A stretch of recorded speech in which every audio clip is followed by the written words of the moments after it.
บายดีพี่น้องกับทักทายสบายดีสวัสดี FC สู่หูสุขคนเด้อเนาะยินดีต้อนรับเข้าสู่ช่องงานอีดีพี่น้องมื้อนี้พากันออกมานอกเนาะออกมาเวียก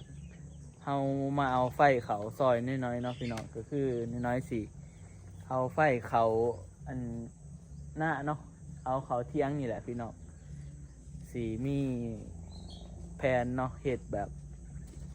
สีเฮ็ดอันนี้แหละเฮ็ดเป็นบอลอยู่เห็นแหละพี่น้องเฮ็ดเป็นที่ว่าจะได้เนาะเวลาเฮาไปหันมาหนีเฮาบ่อยากขามน้ำมันก็มาพักอยู่นี่ได้เนาะน้อยๆสิเฮ็ด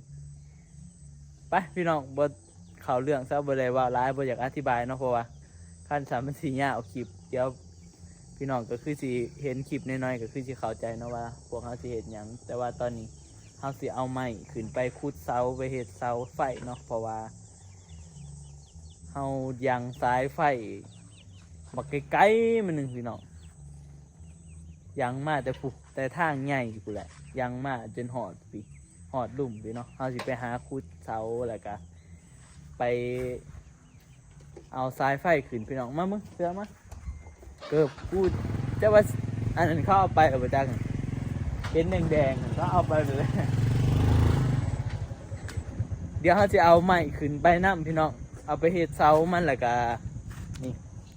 เอาเสียมเอาหยังเขาลงมาเอา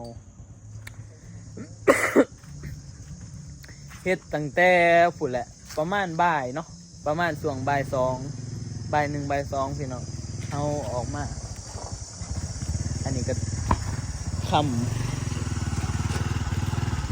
โอ้ยครับดีดิ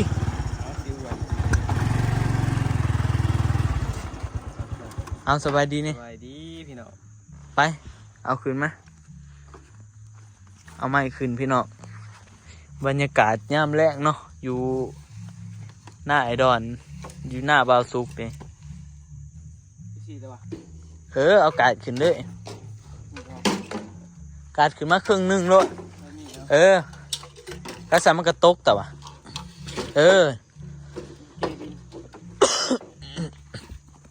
เดี๋ยวกูสินั่งไว้เบิ้ลน่ะสิจับไว้นี่แหละพี่น้องสิเอาไฟเขาหน้าตัวนี้แหละเนาะสายไฟผู้มันบ่เห็นส่วนมันนะพี่น้องมันอยู่ป่าเฮายังไปแต่พี่ทำอิฐกับว่าสิเอาแต่พี่ไปพี่น้องสิให้มันหอดอันนั้นผัดผลสุดท้ายเสียเวลาซื่อๆเนาะคันไปยังอยู่ป่าก็แล้วแต่เฮิงเลยเนาะเสียเวลาดึงอยู่นี่อยู่ไกลเติบแล้วมันหนักพี่น้องไปเอาสิเอาขึ้นเอาใหม่ขึ้นก่อนเอาครึ่งนึงก็ได้เอาซ้ำนี่ก้อนก็ได้คูดบ่เบิดออกมือนี่ก็ดีเอาอีกอันนึงเอาแต่เสาใหญ่ๆไปก่อน ไปเอาขึ้นไปเทิงขึ้นแล้วพี่น้อง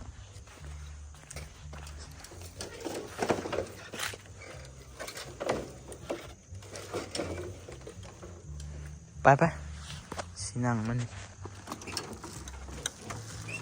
จำเด้ออย่างสายไฟ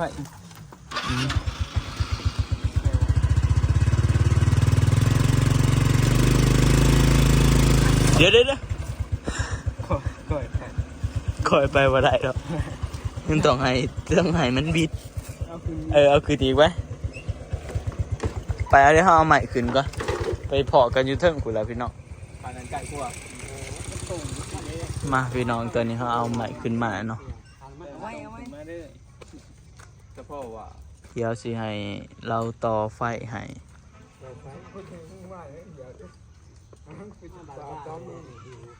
นี่เอาขึ้นมาใหม่ครับเฉพาะว่าอันนี้เราต่อเรื่องไปหามันสิง่ายก่อมันต่อไปก็เสียข้างเอาเงินใหม่แล้วงานมันแล้วเงินใหม่นะขี่รถไปนี่ก็ได้เพราะว่ามันเอาไปถูกกันมันตัดไปมันสามทางมันน่ะมันติดขาดเขาเย็นได้มากเลยครับไม่ได้โค้งไปได้โค้งไม่แห่งกระดาษเอาดึงไปชุบงัดละมึงเลยพดออกเดี๋ยวเบา โอ้งานหยาบอีกแล้วเปลี่ยนซ้ายอันนี้เปลี่ยนซ้ายอันนี้ไปเบื้องนั้นไปดึงมาใหม่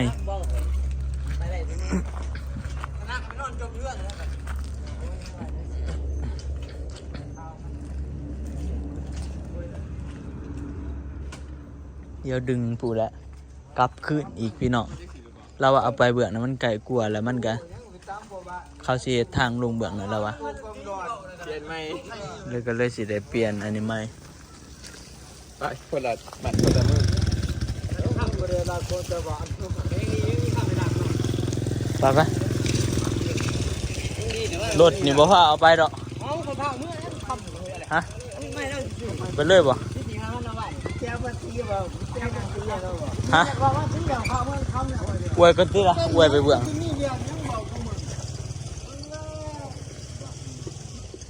กูไปถ่ายคลิปอันนั้นนัดมึงอันนี้เบิ้ง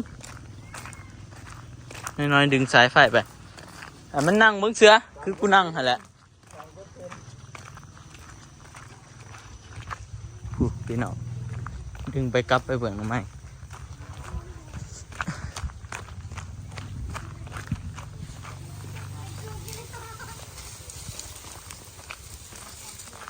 เฮามามันง่ายอยู่เบื้องเฮามาตามทางมันบ่ได้ยากคือเบื้องป่าเนาะมันง่ายนี่จะดึงนี่ดึงกลับคืนดึงตามทาง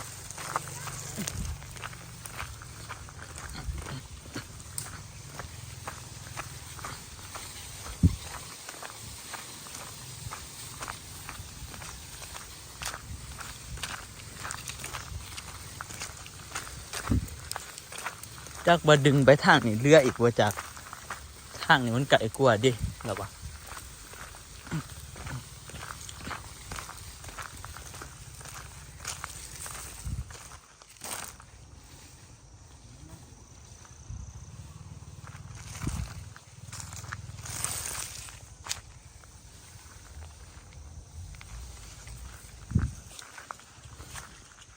ใส่เอาขึ้นนี่บ่อยู่แถวนั้นก่อนมันคะ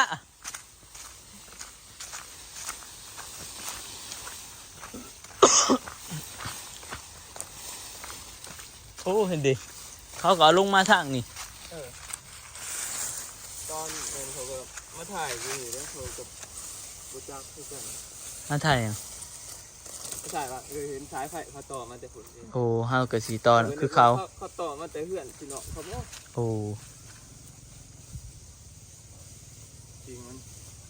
ที่จริงเขาเอามาแต่เสามาทางนี้เนาะทางนี้มันซื่อไก่กว่าอีกเรืออีกว่าจักมาทางลงจอดก่อนบักคามึงดึงมาก่อน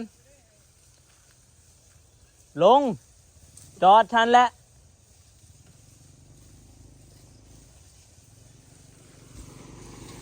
จอดทันแล้ว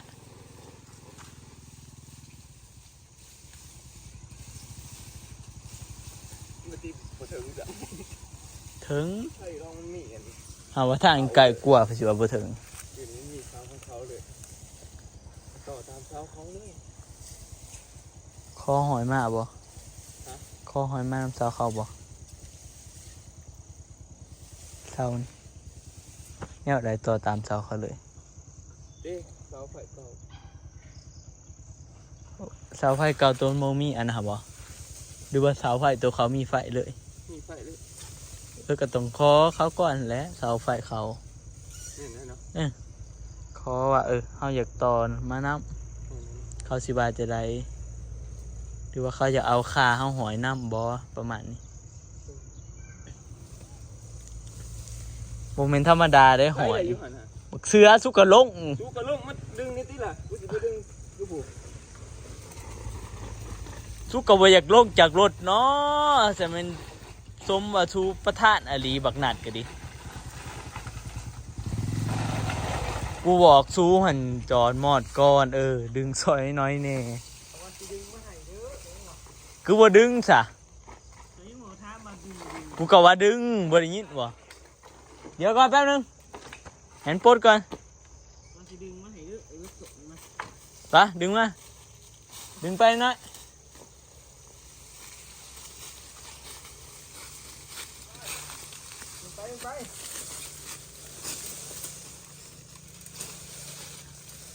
ไปผูกดึงขึ้นไปเถิงคุยแหละพี่น้องเดี๋ยวเราสิไปถาเบิ่งตอนแล้วต่อเนาะอยู่เสาคุยแหละต่ออยู่เถิงผูเอาต่อมาพี่น้องต่อมาทางนี้เนาะเสามันอยู่นี่แหละพี่น้องนี่ดิเสาอยู่ไหน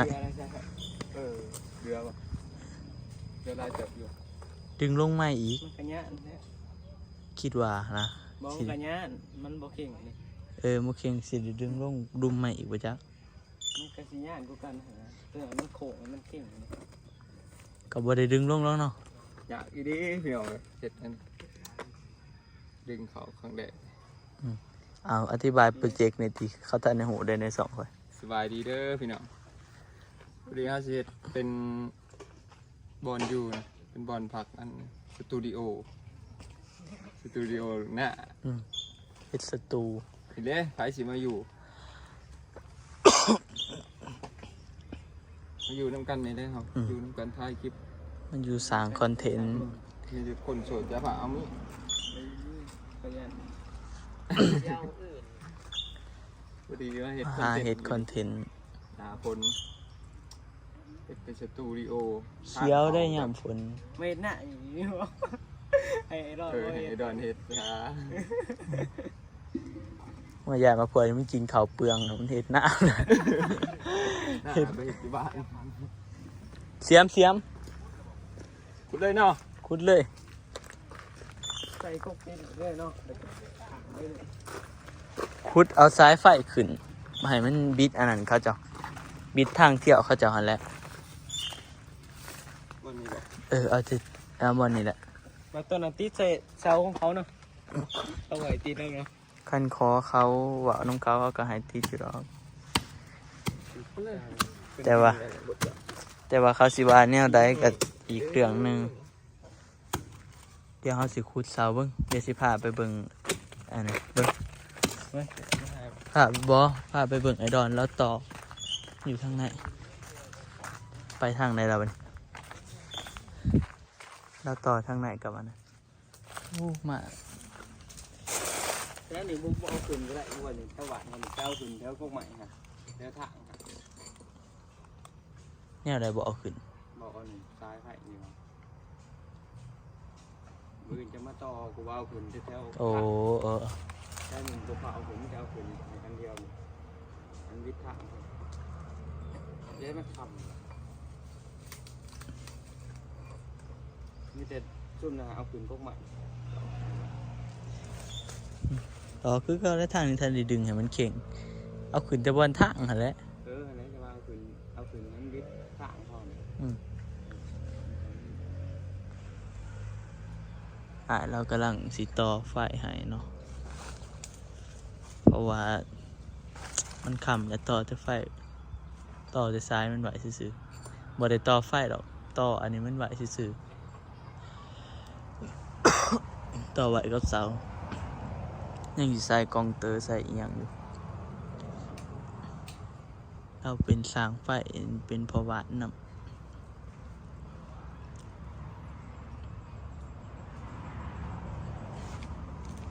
อันนี้มันก็ขำเลยพวกเราต่อแล้วก็จะขุดขึ้นเมียนแล้วก็สิพักก่อนเนาะ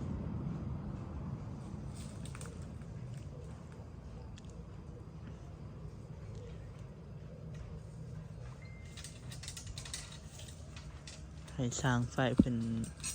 อันนี้ไว้ก่อน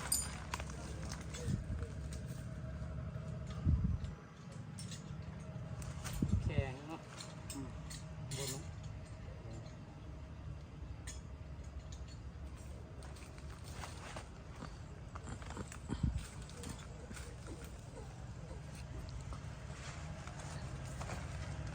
แถวนี้ก็มีเพื่อนเขา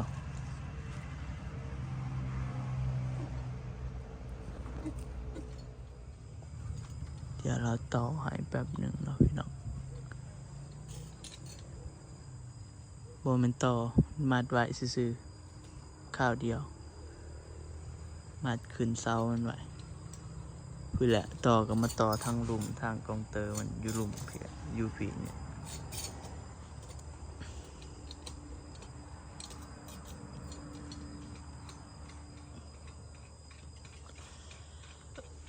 น่าจะมืออื่นเนาะเอากองเตอร์มาใส่มือนี้ซ้ำนี้ก็หยุดก่อนพักก่อนเนาะพอก่อน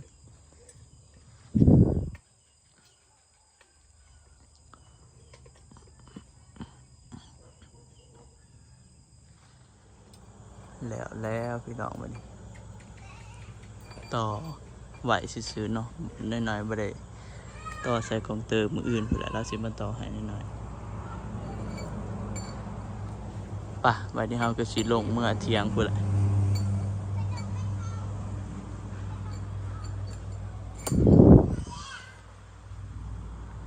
เดี๋ยวไอ้เพิ่งก็สิเข้ามาสีแรงๆเนาะพี่น้อง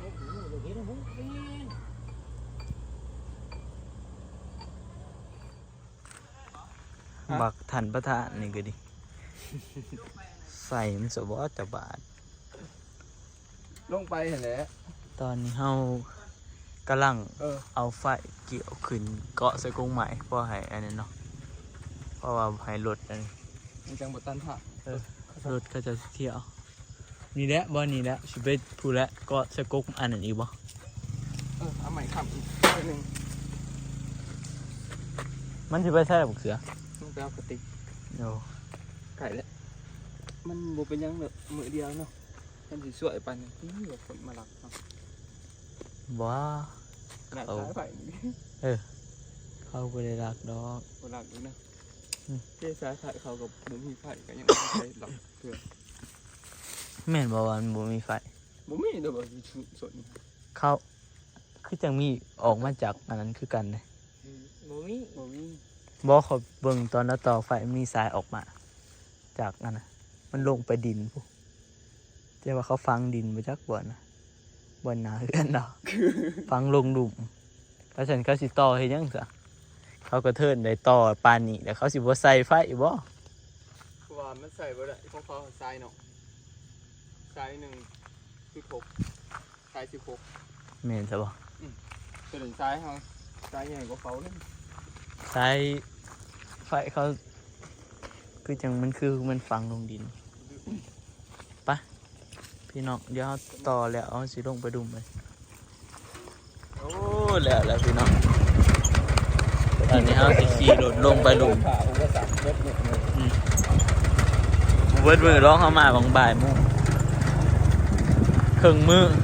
เพิ่นมือ ทั้งมืออื่นอยากใครไม่เห็นกันเฮ็ดแต่เช้าเนาะเฮ็ดแต่เช้าก็แล้วแต่เช้าตอนแรกก็บ่ต้องเฮ็ดหยังข้าวเดียวว่าดีเด้จริงๆเข้ามาเฮ็ดแต่เช้าก็ได้ มันก็สิมาตอนเช้าเนาะ อันนี้เฮาต่อพอให้มันบ่ให้รถ ตัวนี้เนาะ บ่ให้รถ ตื่นสวย บ่ให้รถเข้าอันนั้นเที่ยวงาน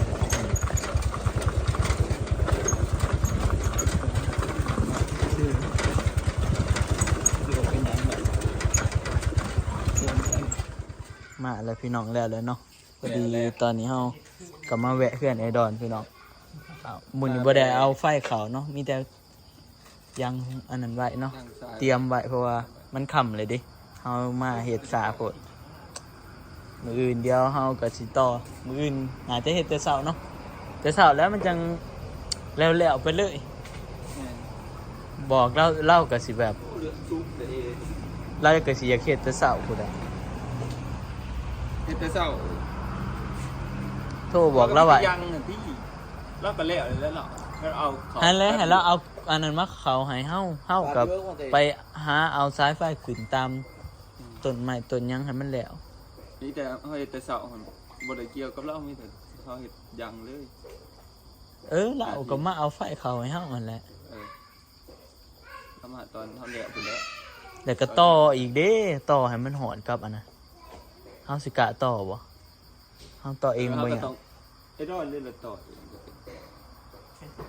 บ่อยากเนาะต่อให้มันหอดเทียงเฮา ต่อมันหอดเอาต่อแล้วแล้วจังให้เราเอามีแต่เฮาเลยเฮ็ดกันเอาแล้วบอกแล้ว จังบอกแล้วน้องมืออื่นแม่นนั่นแหละพี่น้องมืออื่นเฮาเฮ็ดแต่เช้าไปตอนนี้มาแวะเฮือนไอ้ดอนบ้านเกิดดิงๆเนาะก็เฮ็ดเป็ดโอ้เอฟาลาเป็นเชฟอีกแล้วเนาะมื้อนี้ สบายดีเด้อพี่น้อง มื้อนั้นก็ ขาเป็ด มื้อนั้นเฮาเฮ็ดมื้ออายุดมากับเอฟาลาไปเฮ็ด แซ่บอยู่บ่ โอ้ยจะบอกเสือติดใจเห็นแล้วแม่นบ่เสือถามคนกิน แม่นบ่เสือติดใจอืมติดใจก็ว่าติดใจ ติดใจ เออ อันนี้ติดใจเนาะเอวาละเว้าคือ โอ้ติดใจเว้าคือบ่อยากอันนี้นะบ่อยากเต็มใจคือถือบังคับ เหนื่อยไอ้สุดห้องว่ากว่า เต็มใจ บ่ติดเดือด หลังจากอันดึงสายไฟมาเนาะดึงสายไฟมาแล้วก็มาดึงคนเป็ดต่อ มีแต่แนวดึงมา ซ้ายดึง นั่งจะดาวว่าท่านดึงหรือว่าดึงมาจาก บ่ติดเดือดบ่ทัน ว่าติดล็อกโดนคนสิ ก็เคลียร์ตั้งติดเดือดแต่เดือด ปะมันติดสาว ย่ำติดบ่ นี่แหละมื้อนี้สิได้กินเดือดแป้งอีกนะบางช่องทำมื้อนี้เฮาก็กินนะ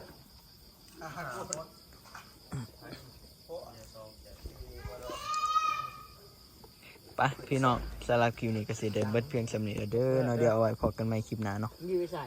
เดี๋ยวน้องอันขอตัวลาไปก่อนพี่น้อง นั่ง